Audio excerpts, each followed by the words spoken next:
Yeah. Colimits.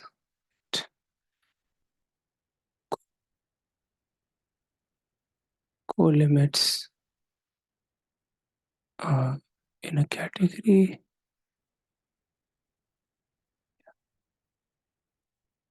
So maybe before giving a definition, should we do an example first? Maybe that, yeah, let's do an example and then we will see why that example, yeah, fits into the definition. So, where should an example come from? So again, colimit is also like kind of a bookkeeping, kind of collecting all objects um, in some sense.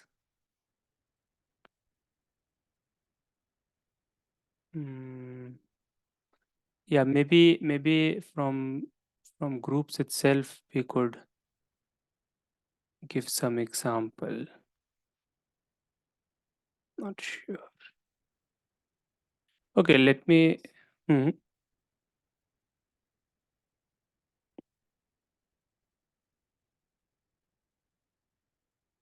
Uh, Union of groups. No, union of groups is not a group, and that you know. And then probably you are referring to direct sum of groups, maybe this direct sum of groups.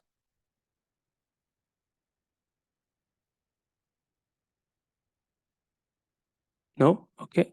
So when you say union of, actually from here actually we can come with get an example.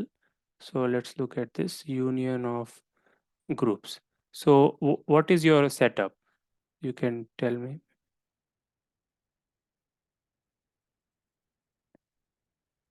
Uh, okay.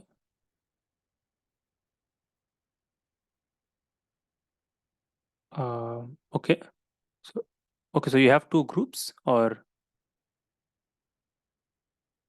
okay. Okay, I'll just call them G. Okay, A and B. Okay, A and B are two groups. Okay.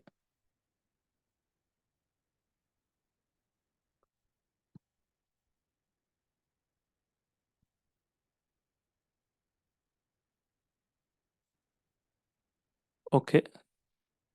So C be a group, and then you're saying that there are morphisms from A to C and B to C, such that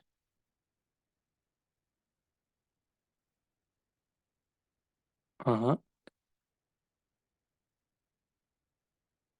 right, right.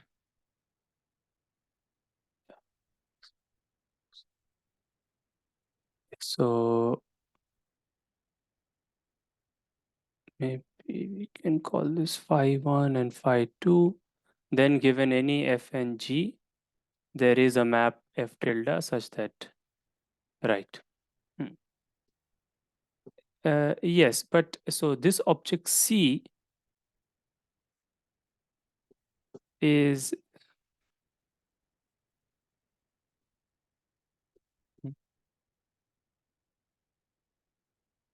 okay, right? So that's yeah. So if A and B are sets, then C equal to A union B works, right?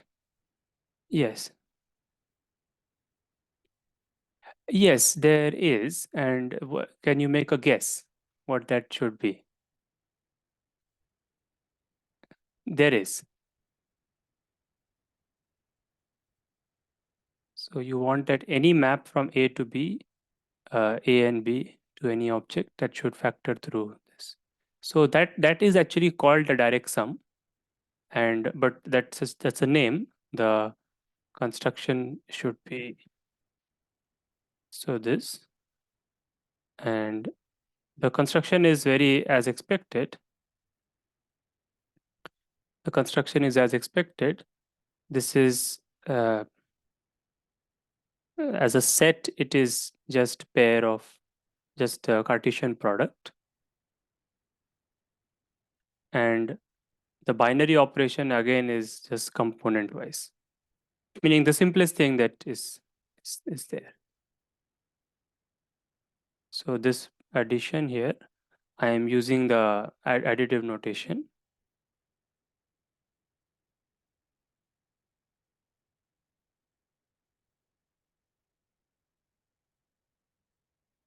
Is this okay? Then let's try to show that C works. Maybe, yeah. So show that C works.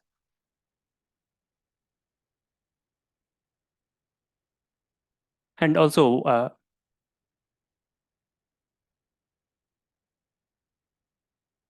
yes, so they are the same things for if there are finitely many groups involved. Yes, or I should say, they turn out to be the same things if finitely many groups are involved. Yes, yes. And also, maybe we should also say what are phi 1 and phi 2. So, yeah, so maybe,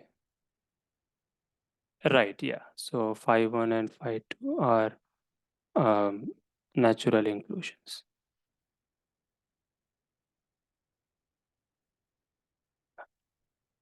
So, how do we now show that this?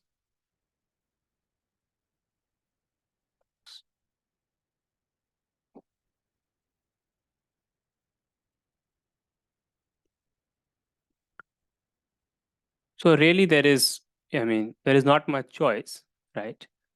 So, wait, yeah, basically, you can just define f tilde by hand.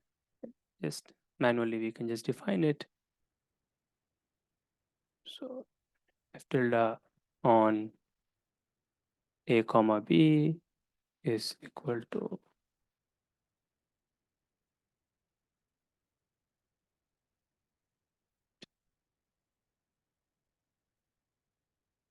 these are not abelian groups. These are arbitrary groups. Okay, that is because I usually deal with abelian groups for this, but no, it should not matter. So let's define it.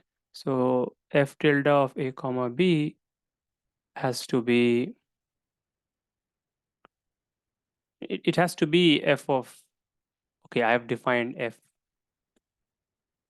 So there is something bad about my notation. So I should try to fix that first.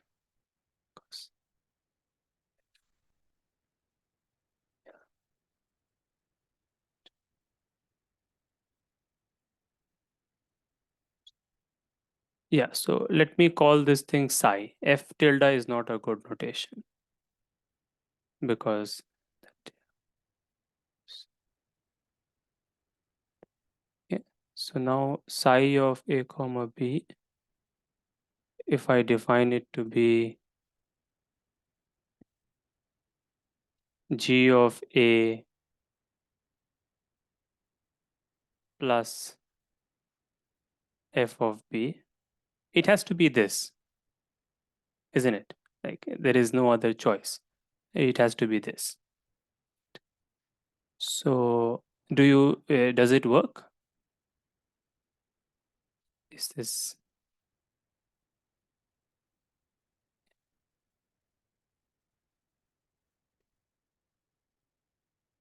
yeah, that's number one. And also it has to be a group homomorphism, right? So it makes a diagram commutative because I've defined it like that, right? So it's because if you just take A, then you take phi 1 of A, you take psi of A, then this becomes A comma 0 and psi of that, it becomes psi of a comma 0. So that's g of a, right? So that's not a problem. But you see, the problem is that this is not a group homomorphism.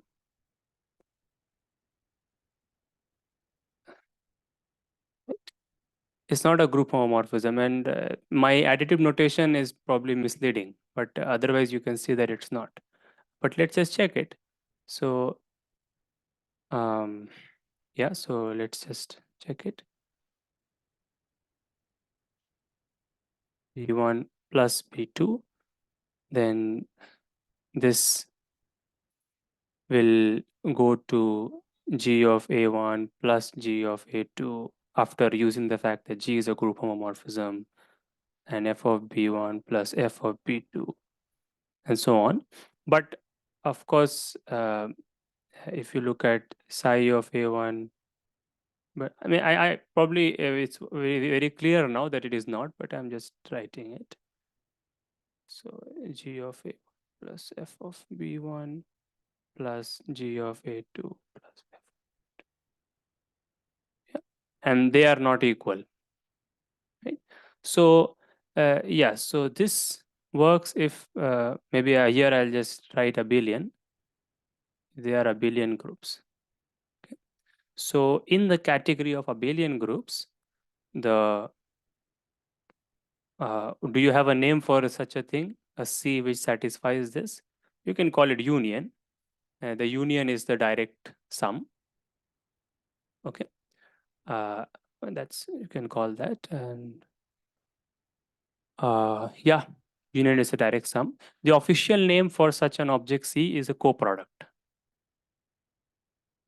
That's the official name. This is called a coproduct. But yeah. So, so now actually the main question is maybe which you can think about is what is coproduct in the category of groups, which means not necessarily abelian.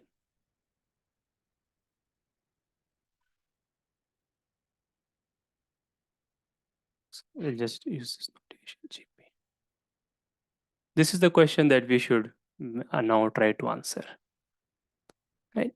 So let's use this group language, and then maybe after doing this, we'll just say see how coproduct is a special case of colimit. So that will also serve as an example there. Yeah, that's a legitimate question. That's a valid question, but it exists. But yeah, there is always a question mark whether it exists or not. Okay, and it does it exist? It does exist.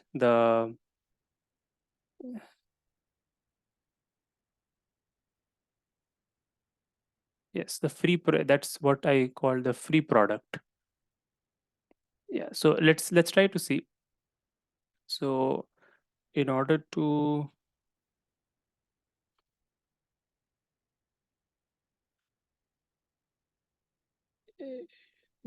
in order to say free products,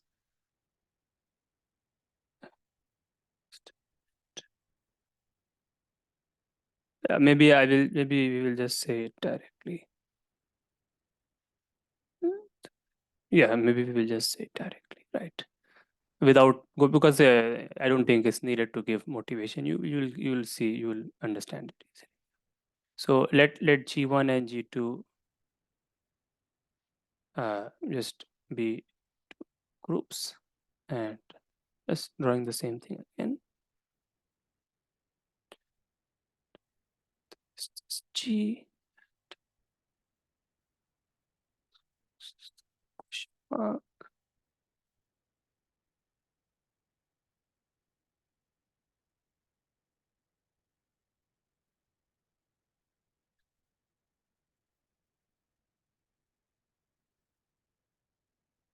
right. So how do you construct this object? That is the question. So the idea is to take G1 and G2 and make a group out of G1 and G2 without putting any extra relations. So G1 has some relations, G2 has some relations, on its own. We just want to create a group out of it, but we want to do that without adding any extra relations. Okay, because you see, when you don't have, when the fewer relations you have, the easier it is to get maps out of it. Right? That yes. So, for example, if you have the integers and you have any other group G, right? If you send one to G, this defines a group homomorphism. Send it to any G, you get a group homomorphism. But why is it that we get a group homomorphism? Because one goes to G and then like 1 plus 1 plus 1 n times, you just send it to something else. You just send it to where you are forced to send it to.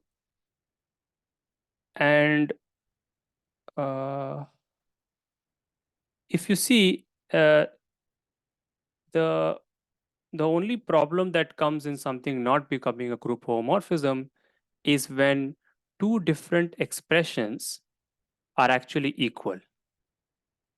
Yeah, maybe for that we need a different, means it's good to say it through a different example. So let's see. That is obviously a trivial example of Z mod nz, but I should be able to give a better example, because just let me see. So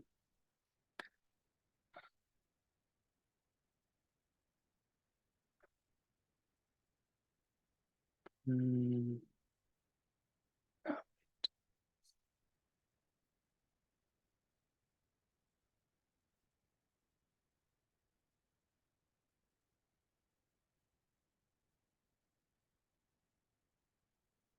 right. So maybe if you take D6, the dihedral group on six vertices, and maybe you take S4. Okay. So now if you take the reflection, so there is a reflection element in D6, which is r square equal to 1. Yeah. Now, if you send this R to this thing, do you think, and this, and obviously you have to define, say, sorry, R is usually said as the rotation. So why am I saying that is reflection? Reflection is usually S. So we just stick with the convention. Yeah. And R, let's say, so R has order 6. So that it doesn't, it's going to break down at S. So maybe we will not think too much about this. Yeah. Do you think this will give a group homomorphism? Okay. No. Uh, this has higher order. Right, exactly. And now if we invest, just if we look at this on the level of letters and alphabets, kind of, then it's like you have S square, you have S cube, you have S to the power 4, and so on. So you send S to this. If then you have to send S square, there is one element where you have to send it, it's forced. S cube to some other element. If there were no relations here, then you would have got a map, right? The problem is that, yes, there are two expressions for the same object. So because basically when we define a map out of something, we actually define the map on the level of letters only, and then we just wish that, we hope that it works out. And of course then we have theorems and so on, but actually it works on the level of letters. Then it's the relations that create problems. So I suppose then you got the idea. So that's why we need free objects to get maps out of something. Okay, that's a very, this idea is used everywhere. Yeah, and similarly, when you want maps to something, then you can think. Yeah, you can think about this in relation with quotient topology and so on. The universal property of quotient topology. You can take that as a more interesting example, actually. So yeah. Anyways, so let's come. So with that, we just want to create the freest group. So that group, I should just sorry. So yeah, so your notation there. I'll just use this and write. I just start writing the standard notation. This is the free product. So I'll define it. G1, G2 is the free product. Actually, its definition it can be given as that it's the co-product in this category. That can be taken as a definition actually, but there are some problems with that definition, as you said. How do you know it exists? So, yeah, so how should I define it? Now, there are many ways to define the free product. There are many ways to define the free product. Yeah. So there is one way using generators and relations. Let me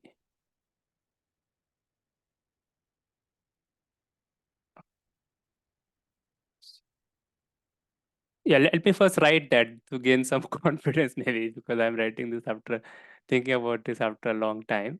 So let me write the generators and relations definition. Yeah.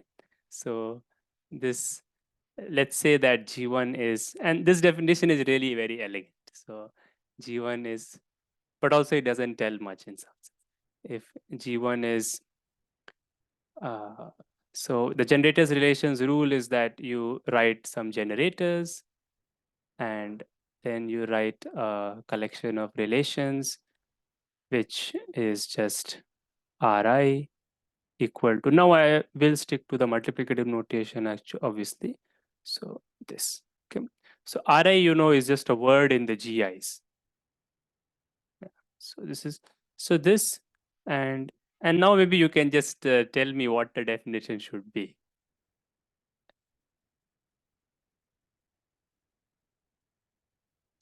How should this be? Certainly the generators should contain this, because you want to, in some sense, push this group in this and be able to include it, inclusions that you should be able to do. But what should I put as the relations, right? So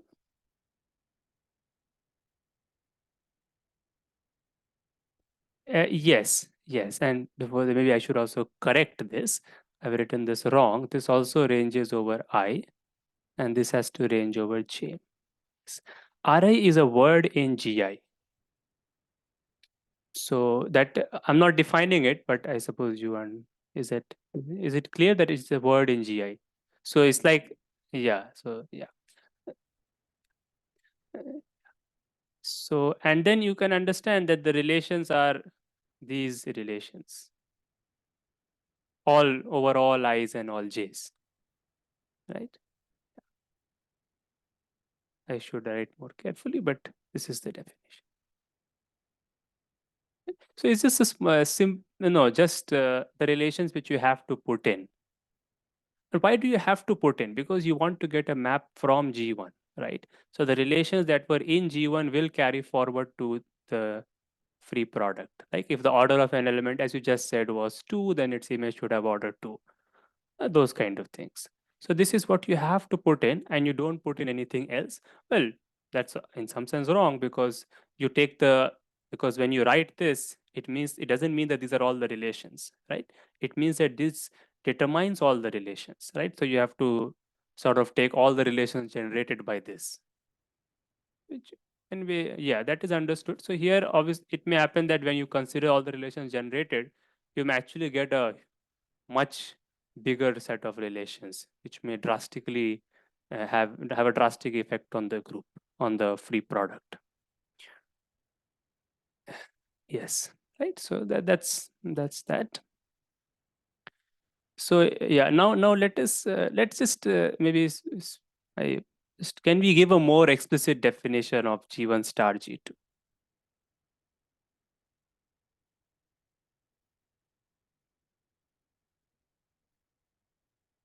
before proving that this really works?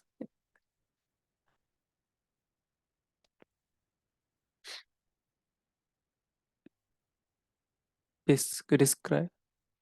Yes, a more, yes, like how the elements look like. So actually, maybe I'll just say it in words. So you see the element, an element of G1 star G2 will be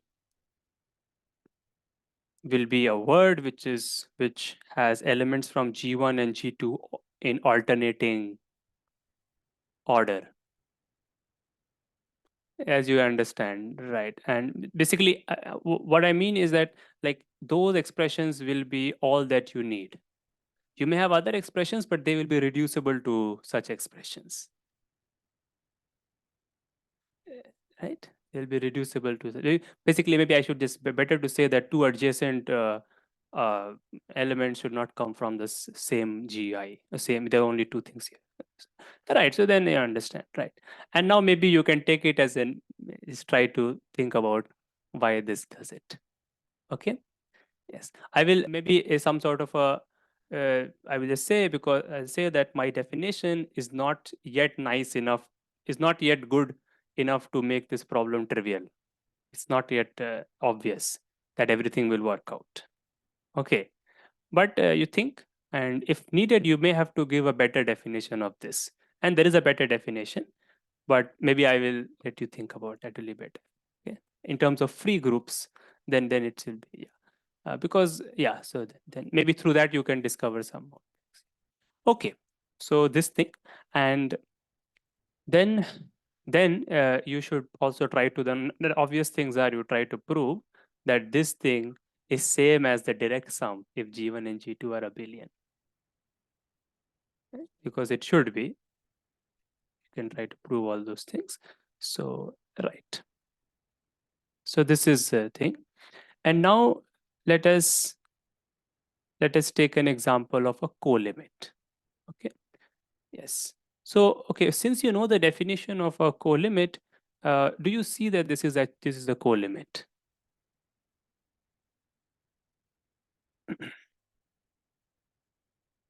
If you can just yeah think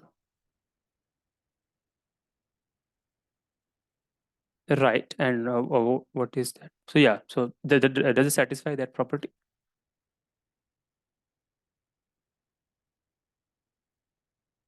This object? Yeah, it does, right? Because you have maps. You have so this is the colimit, right? This is the colimit.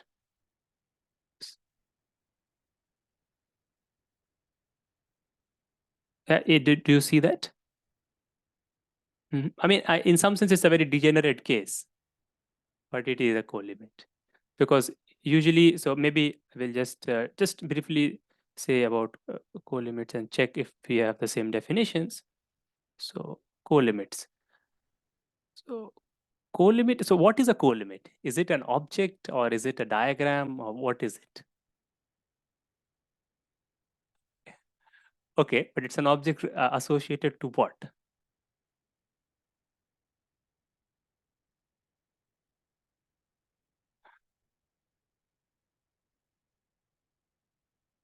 Okay, yeah, right, but you feel that it sounds incomplete, right? Because in mathematics it's like there has to be something, and then because otherwise when you see a co-limit, how do you recognize that it is a co-limit of something?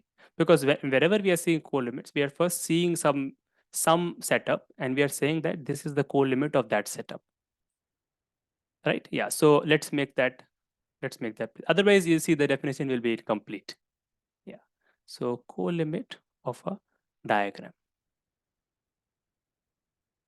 At the moment it is this, but the actual the a more formal definition should be co-limit of a functor from a diagram category to an arbitrary category. Okay, but yeah, that is yeah. So this diagram, because the diagram is also not a mathematical term, right? So to formalize it, we say that it's a co-limit of a functor. But I think directly going there is not useful. Yeah. So let's not go there directly. Let's look at this. So what do I mean by a diagram? So by a diagram, I will mean a directed set. which you might have seen. So this is going to be a directed set. And what is a directed set? So this is a set S, well, with a relation, okay?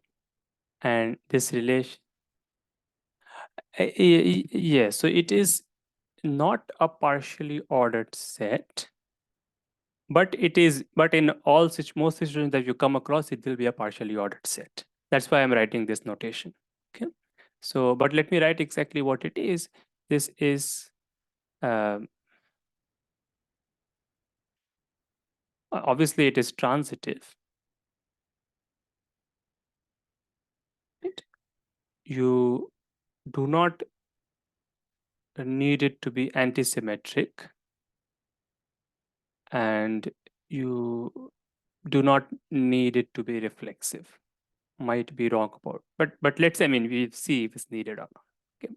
But what is definitely needed, and this is really the key, this brings out the essence that co-limit is a union, is a union, is trying to collect all the objects of in a diagram and get another object which is in the same category, and in the freest possible way, without putting more relations than needed. And what we did was a very special case of that. Yeah. So and all that is just words. So the thing is this. So given x less than z, uh, no, I'm sorry. Given, right, exactly. That's the meaning directed. So there is a direction to it, if you like. Yeah, but so I'll just write it. Okay, so x less than, it could be less than equal to y less than equal to. This is a very important concept. So in analysis also you are dealing with sequences, but soon you will be looking at nets, and then you'll be looking at filters, because sequences will not be efficient enough and also not be sufficient enough. Actually, both things you will see, and then this thing will again be there. Not in the sense of co-limit, because analysis people may not even know what is a co-limit. I'm just saying, but they use this idea of directed set to in nets and filters and so on and so on. Yeah. So this is very useful. But okay, so this is a directed set. So now we look at mi. Yeah, so since you can talk about category of, in the language of categories. So this is uh, mi are in C, and this is indexed by S. Okay, and as you know, so there is Fij for I. Again, here I will still call this less than equal to, even though as we see that in the definition it's not a partial order relation. These are morphisms. So let me still just say that it's in C. Understood?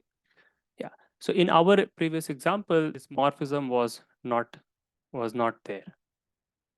Okay, was not there. So strictly speaking, that was not a co-limit. Very, very strictly speaking, because here you demand there to be a morphism, right? Means that the diagram to which you are going to associate a co-limit, right? In that diagram, there should be morphisms between the relation. Oh, I'm sorry. Yeah, no, actually our thing was, so there, this less than relation can be the empty relation. Ah, then you don't need any morphisms. Then this will become vacuous. So our situation was like, so in our case, I'll just say our case S was 1, 2, and the relation was empty. And yeah, then it's a valid co-limit. So with that in mind, we look at this, and just maybe a picture. So we may have something like this, and like whatever. So 4, and then there has to be something bigger, M10, and could go on. It could be finite. Our case was finite, but typically it goes on, and that's the thing about co-limits. Yes, yes, yes. Yeah. Okay.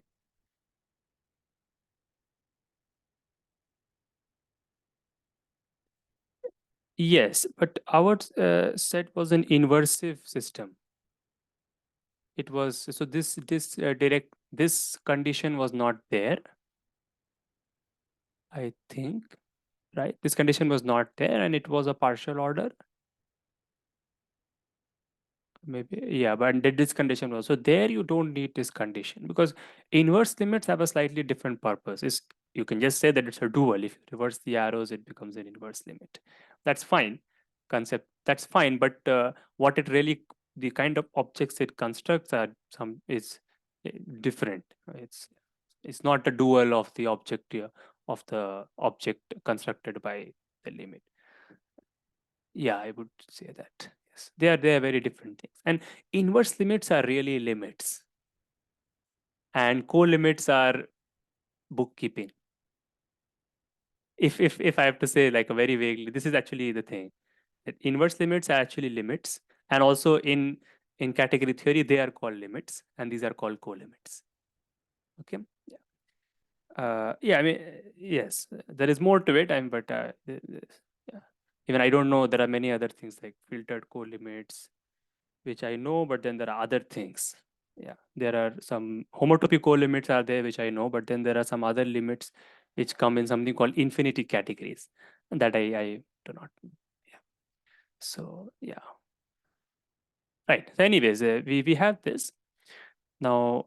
Now we can say what is a co-limit, right? So a co-limit of uh, maybe is it possible to give a name to this thing, to this system? Maybe some name, maybe like this m something, right? A co-limit of m. Yeah, so this of m is m in C, but this is not all, but also there are morphisms. Yeah, fi is a good notation from mi. Yeah, fi. Right. So actually, you see, my notation again here is bad because I mean, I should say that this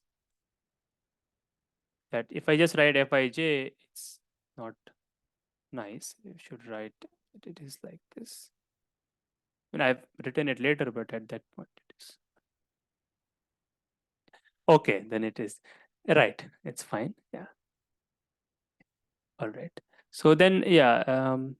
Right. So this thing, and maybe I should also not draw the arrow. I should write home C mi to m, right, such that the property that I'm not writing, which you know, right? This is the m, and then there are these maybe with a different color, something. There are these maps. These are these f1, f2, and I mean this is f4 and dot dot dot, and so on, such that given any arbitrary object, so we call it x, and then given m and maps, and then you know the definition, right? Given m and these maps, then there is a map like this. That's yeah. Okay. So this is basically what you already know. I'm just writing, right. Um, yes. So this is a co-limit. Yeah, this is the I would say this is the definition of a co-limit. Otherwise, what you said, I mean, that is not a definition. It's something which can help you to just spot that, okay, this is a co-limit. You understand? I mean, this is I didn't say it's a generalized definition because there are more general definitions. Yeah. Even just for categories, even without going to some higher object like infinity categories or something. Yeah. And now there are two things we can do. So maybe now we should do an actual example if you think that is a good thing to do. Yeah, yeah. Hmm. Yes, because it allows you to talk about so many maps fi f so many maps f1 f2 f3 so on in terms of only, or maybe I should say it helps you to talk about all these green maps in terms of only one map. That is useful, I think. That is nice. That is nice. Yes. Yes. And yeah, it allows you to express something that, yeah. Yeah, it allows you to express this sense of union. Like, why is union useful in sets? So it's let's do an example. That that would be that should be thing to do. And there are many examples that I can think of, but uh, something which, so like union is of course there. Then you have subgroups of a group. It can be one, but just let me give me a minute.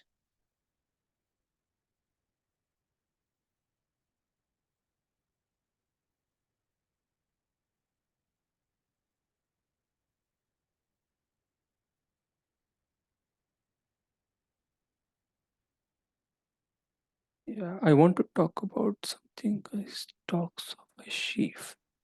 So let me start and then maybe I should. Mm, so maybe let x. So what I'm going to talk about is called, officially called, it's not needed. No, is called the stalk of a sheaf at a point. And for that, we we are basically collecting the values that it takes. And yeah, maybe we should try to just write it and see. If it fails, then I'll do a simpler example. Yes. So let's see. So x be a topological space. So x be a topological space, and p in x. Okay, p in x. And now let ui um, I in I be a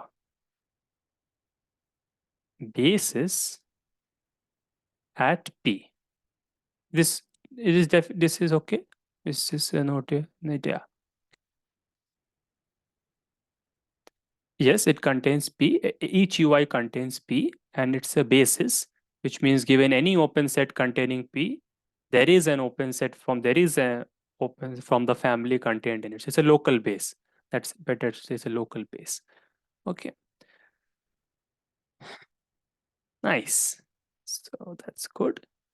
Now we can talk about CU, CUI. For every UI, you have a CUI, which is all continuous functions. So let me write that f such that f is mapped from UI to R continuous. It's not, maybe C0 is better because it's not C1. We don't have any other structure like a manifold or something. It's just a topological space. So, but yeah, you could take R and say the same things, right? Continuous functions. So, yes. So these are continuous functions.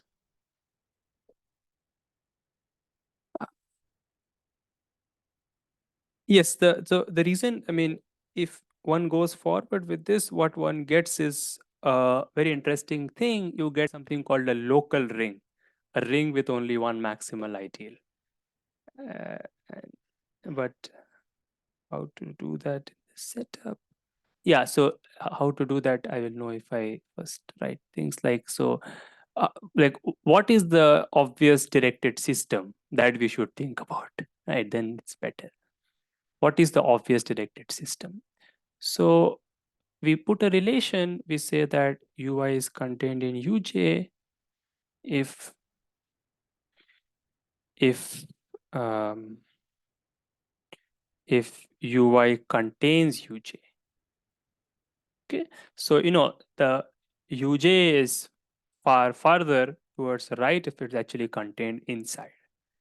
It gives you a more refined, yeah, it gives you a more refined, yeah. Okay, so this is a nice thing, as you can see. It's something nice. You can feel it's related to sequences and limits and so on. Uh, okay, now uh, um, wait, have I have I put an order on I? No. Yeah. So obviously this is very. It's again it will be understood, but since I wrote something wrong, so I'll correct it. I wanted to say this, of course. Okay. And now you see this is a directed. Now this is the nice thing. This is a directed set precisely because that thing is a basis. So it's something nice. That's the thing. Yeah. So that is good. Now we should obviously ask what are the maps? What are the maps? So I'll just write R because it's going to be a restriction map. So because that's the only thing one can think of in this generality, I would say. So wait. So I mean I need a map from I to J, and yeah, of course. So I should write I and J, and then of course the map is the obvious one, from I to J. This is the restriction.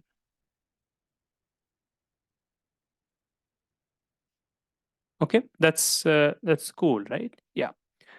Now, so we have a directed system.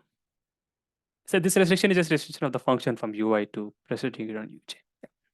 So we have a directed system, and what I did not say earlier, like the co-limit that we you wrote as M, that obviously has a official notation. So it's a co-limit, so it goes in the other direction. That one we is it correct? Yeah, no, wait, just right, co-limit, yeah, right, correct. Yeah, co-limit is correct. This, yeah, I am I was extrapolating too much on my personal view that co-limit is a limit is an actual limit. Uh, well, yeah, too much yeah emphasis on that, but we have to stick to the official notation. It's good. So this thing, um, yeah. So how should I write? Maybe I will just write the objects and forget about the maps. Co-limit of this. So this is a co-limit, right? What is this? I mean, obviously we know the definition and all that is good. But what is this? Can we refer to it in some way? So you will see that this is basically obviously all the functions f which are continuous at the point p, which means uh, which by that I should not, that's actually wrong in some way, continuous in some neighborhood of p, right? It will consist of functions, because again it's going to, yeah, which is continuous in some neighborhood of p, but with some extra condition. Two functions will be equal if they agree on some common neighborhood.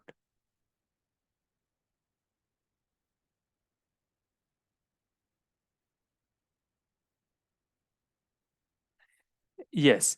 So two functions f and g, okay, then f is equal to g in the co-limit if they agree on some open neighborhood around P, right?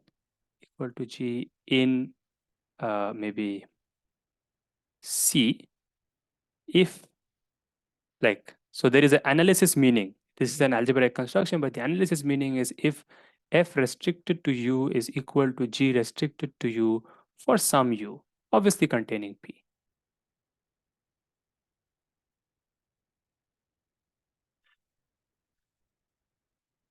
Okay, so this is what we should try to prove this.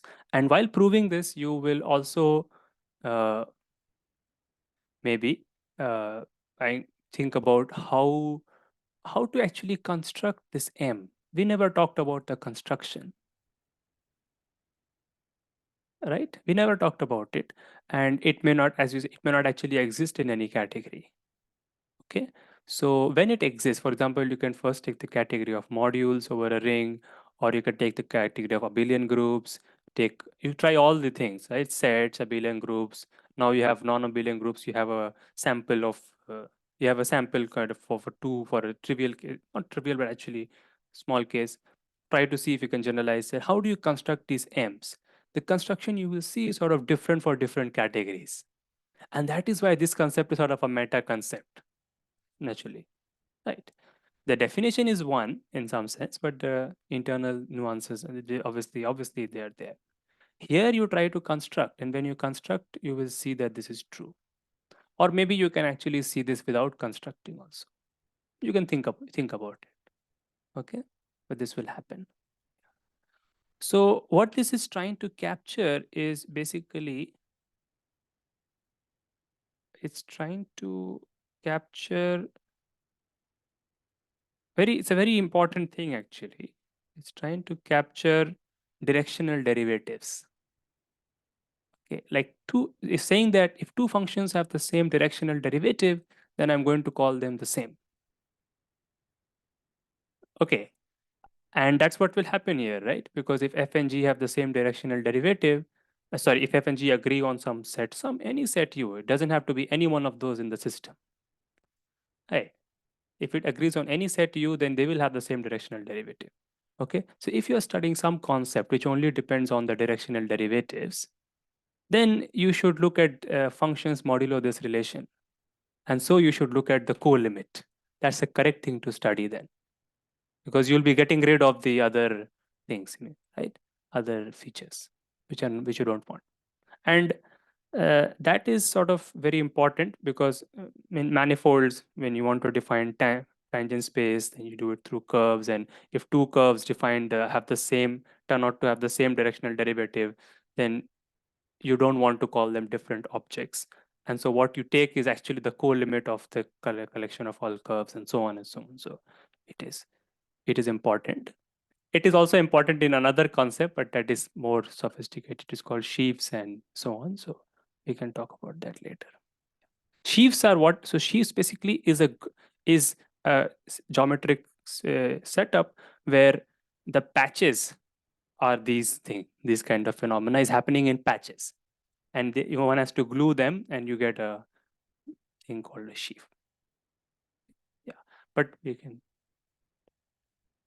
Okay, so yeah, so we did. Yeah, so we actually did an example, right? Okay, so yes, yes, and you can try to prove this, and actually you will get many interesting examples. You can also try to read from somewhere if you want. One place which I actually I read some time back is actually called sheaf theory, but in the first chapter they develop this limits and co-limits, and it's by Tennyson. But there are many books you can just read from. Yeah. There is many things to be.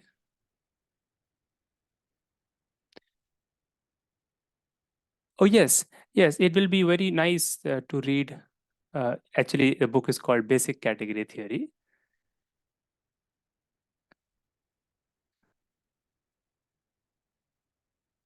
Yes, and the author name is Tom uh, La Leinster, maybe.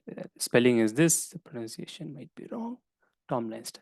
It's a Cambridge University press. You get it at library or something. It's a very nice book. You can there also they have limits and so yeah. But the better, like better in the sense that the bigger and more general books you can look at this. It's yeah. So Kashiwara.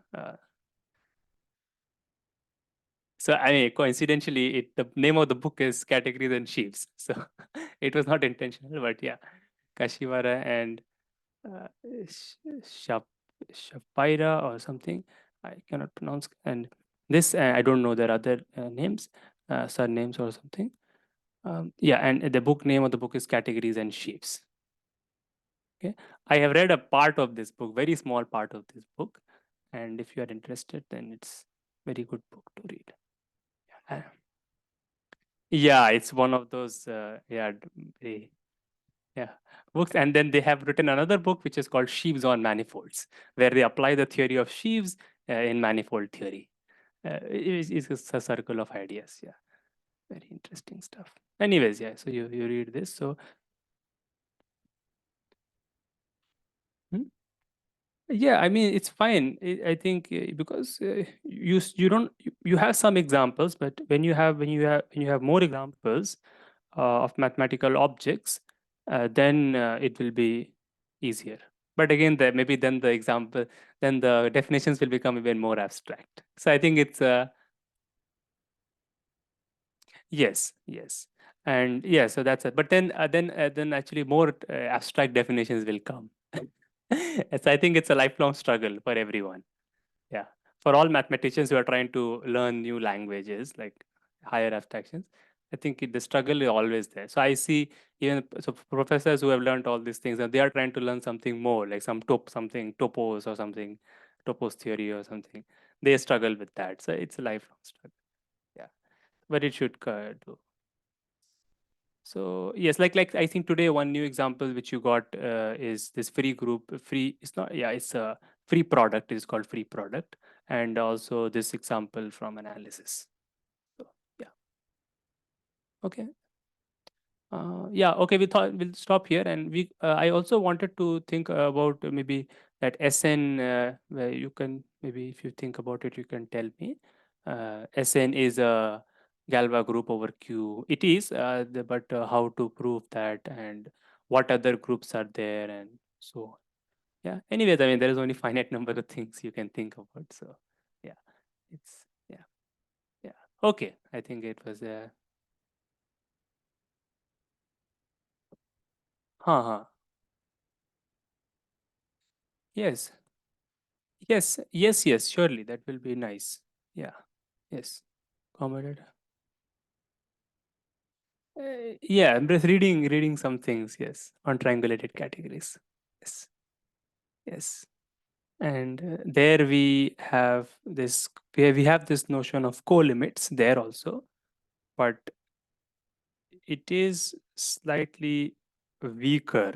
So these diagrams are true only up to homotopy. So yeah, means that two diagrams are equal only up to homotopy, meaning that in some finite time one can pass from one diagram, one arrow to the other in a nice way, but the arrows are not same.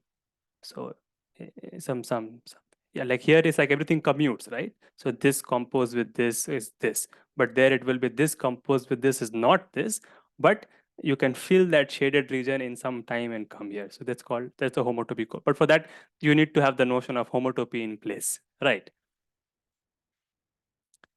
Yes. It's the beginning of algebra topology, like just the beginning of. It's even taught in points at topology courses these days. I would say, and very beginning. But then actually one needs to know more algebra topology, like cylinders and cones. We know what those things are, but but their universal properties. Yeah. So category theory. So cylinder has a universal property. A cone has a universal property. So when one knows that, then these cones and cylinders intuition, like their universal properties are abstracted out and used in algebra and used in categories. That's a unique example where topology motivates the category theory, and one builds this things called triangulated categories. And then the magic is that people ask questions purely in algebra. Like you start with a example could be like this. Start with a group. Let's say it's a P group. And so its the size is power of prime. Start with a group. It's a P group. Take the or I'll just say take the group ring, meaning that you just have G and you have, let's say, R, and you just take like the analogs of a polynomial ring, but the variables are now in G and you have relations in G. So something like a group ring. And then you take modules over that ring. It's a purely algebraic question, right? Or you can also say you take representations of the group, or you can also say take group actions if you want the simplest thing. So you take all possible group actions basically of the group G. Okay. And you form this becomes a category. Right? It becomes a category. Now you want to understand this category, right? So it turns out that this category to understand this category, what we do usually is we have a method to sort of kill the uninteresting objects which are projective modules or they're actually they are free modules. You kill them and then the category that you get is a triangulated category. Okay, but the intuition came from algebraic topology. Okay, and then so the category came from there, but now this is an example also. It fits in that. And then now once it fits in that, then you can use all the methods from algebraic topology. It's a remarkable thing. Like for even the simplest group, like Z2, right? Z2 is the simplest group, right? But how do you view it topologically? So it's like you take circle and you identify antipodal points. That's like you take the circle and do the Z2 action. Like if you act Z2 on a circle, the obvious way to act is to identify a diametrically opposite point. And after identification, you get a quotient space. What is that? Actually, that's also S1 because there's a side. But for S2 and S3, it's not the same, right? But then there is something called S infinity, right? And if you act it on that, if you act this Z2 simplest thing on that S infinity, what you get is the infinite projective space. Okay, now if you try to measure something called the cohomology of this, which are interesting for profinite groups also, this is an example of a sort of a co-profinite thing. It's a co-profinite kind of thing. Now, if one tries to measure the cohomology of that, which is in some sense measuring the different dimension holes in the space, some sense. Now that cohomology is also a ring. It's also it comes down to an algebraic object. Now that algebraic object is actually same as the category of modules, category of group actions. Okay, so it sort of comes down to algebra back, but it passes through topology. That infinite project is quite interesting. But yeah, yeah. Yeah. Yes, no, it's because I've been recently reading it, so I can just tell like this. Okay, but hopefully I can also tell if I'm not recently have read it. But yeah, but yes. I mean, yeah, it's a with very interesting things. Yes. Okay. Yeah. Yes. Okay. Bye.